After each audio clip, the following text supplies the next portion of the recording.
Aujourd'hui, je vous montre comment réaliser une pose qui en jette juste avec ça.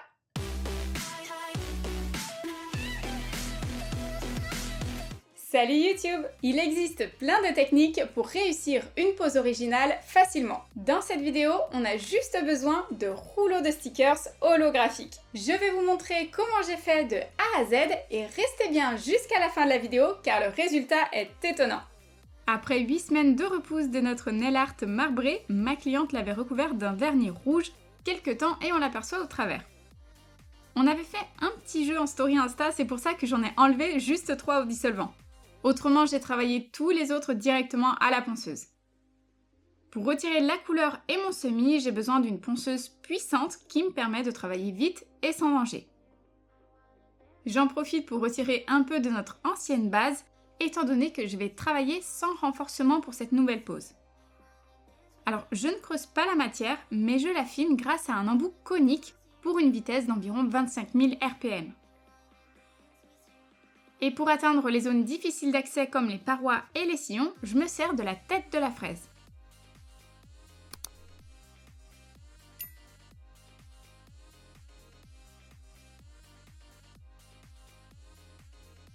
Puis à la lime, on raccourcit à fond puisque ma cliente souhaite retirer sa longueur pour cette fois.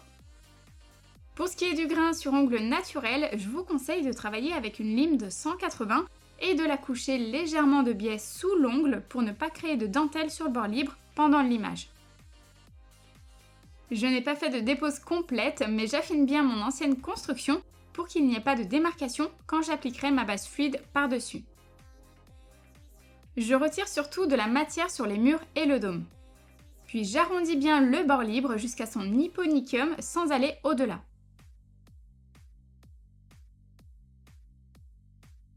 Pour nettoyer la plaque des cuticules, je travaille dans les deux sens de rotation et je me sers d'un embout flamme diamanté à grains doux, donc le rouge.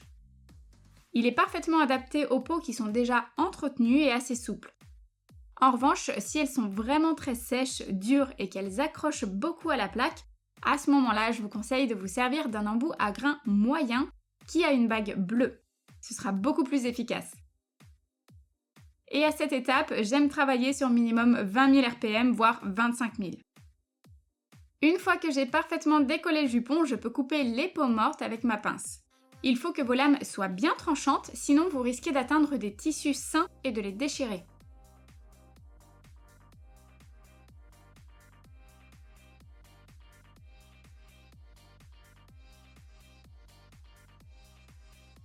Si besoin de vérifier que tout l'accès proximal soit bien dégagé, je repousse gentiment l'hyponychium.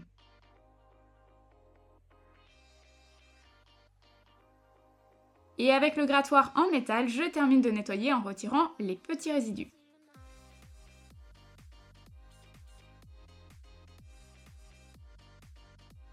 Pour faire quelques réparations, j'ai besoin de polygel, de cleaner et d'une spatule. Quand il y a une petite casse sur le côté, j'agrandis la brèche en coupant en triangle et ensuite je répare avec du polygel. Grâce à mon repousse cuticule en métal, je peux maintenir la matière de façon à ce qu'elle ne se loge pas sur l'axe inférieur. Et comme ça, je peux répartir l'acrygel sans me servir d'un chablon qu'il faudrait en plus que je découpe. J'approche la lampe pour catalyser et ensuite je peux retirer la spatule et entamer le limage. Pour ça, j'ai dégraissé et je me resserre de ma lime à grains 180.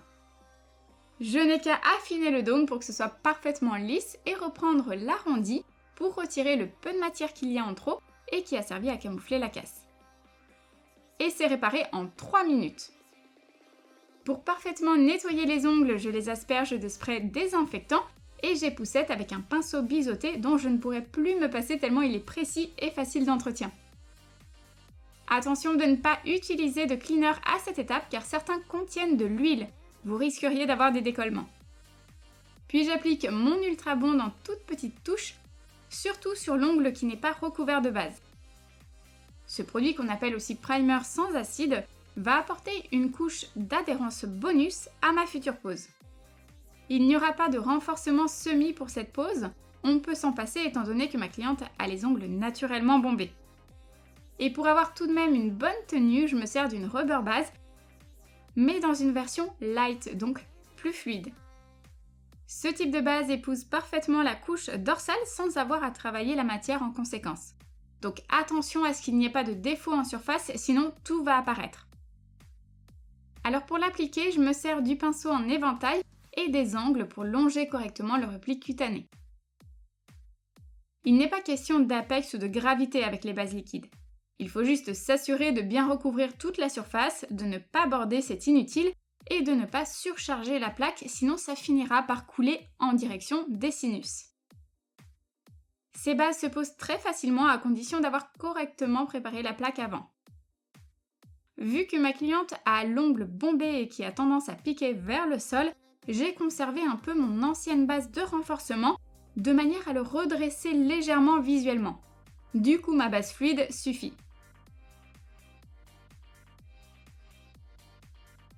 Une fois catalysée, je ne dégraisse pas. Le truc, c'est qu'essuyer avec du cleaner, ça peut vite laisser des petites poussières quand même. Et comme je ne prévois pas de limage, je préfère appliquer une finition mate dans le simple but d'avoir une surface lisse et non collante pour mon nail art. Allez, c'est le moment de sélectionner nos stickers. Il s'agit de rouleaux autocollants holographiques. Alors, généralement, on en utilise un ou deux, mais pour cette pose, j'ai choisi d'en poser jusqu'à 15 sur un seul ongle.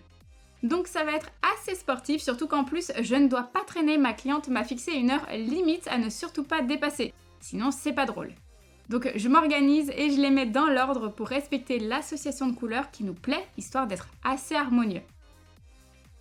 Le plus difficile, c'est de démarrer et de trouver son rythme, mais aussi surtout de suivre la courbe naturelle de l'ongle tout en restant droit.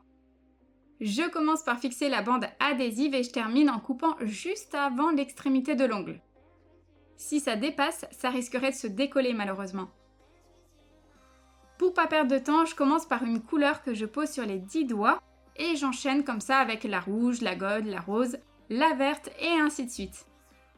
On a choisi de jouer avec la transparence, mais si vous voulez pousser le thème disco à ce moment-là, appliquez un VSP holographique en dessous. Juste tout le travail autour des bandes juxtaposées se remarquera un peu moins.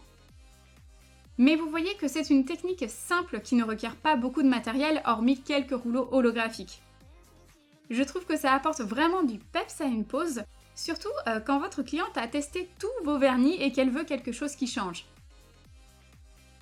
Parfois il suffit juste de chercher dans ses tiroirs car clairement, la plupart de ces rouleaux étaient encore tout neufs et pourtant rangés depuis des mois dans un petit coin.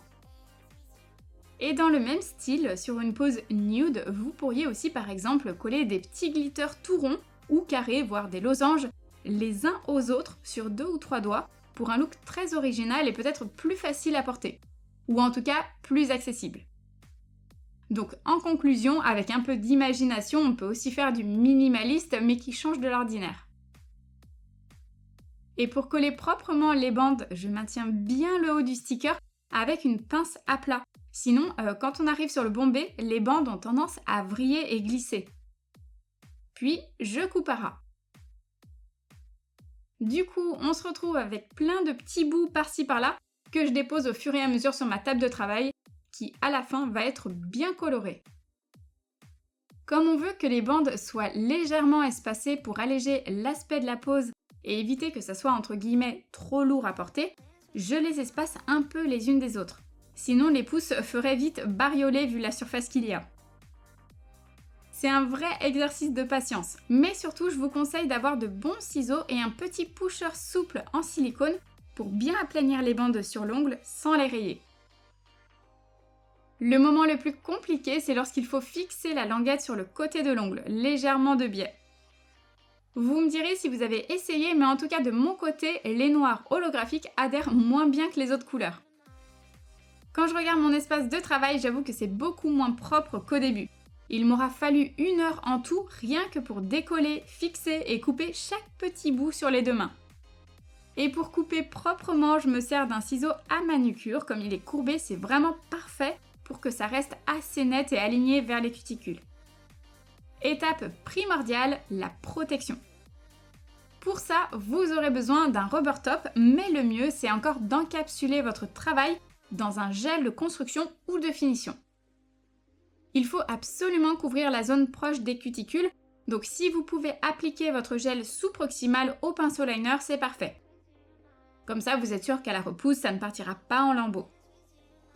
Dernière petite vérification avant d'appliquer ma finition, je m'assure que les stickers restent bien en place. Sinon, mon rubber top va filer sous la bande. Il va y avoir des bulles, du relief, bref, ce serait pas joli. Alors exceptionnellement, n'hésitez pas à border si besoin pour bien tout recouvrir. Si au toucher, vous sentez que certains stickers débordent un peu, c'est qu'ils vont vite se décoller, donc il ne faut pas les laisser comme ça. Ajoutez un peu de gel transparent et vous serez tranquille. Même si vous avez bordé et que ça fait épais, c'est pas grave, à la fin, on fait un passage avec la lime ou le bloc polissoir sur tout le bord libre pour retirer la matière en trop et lisser parfaitement la ligne de cheveux. Ça évite d'avoir des accros au toucher.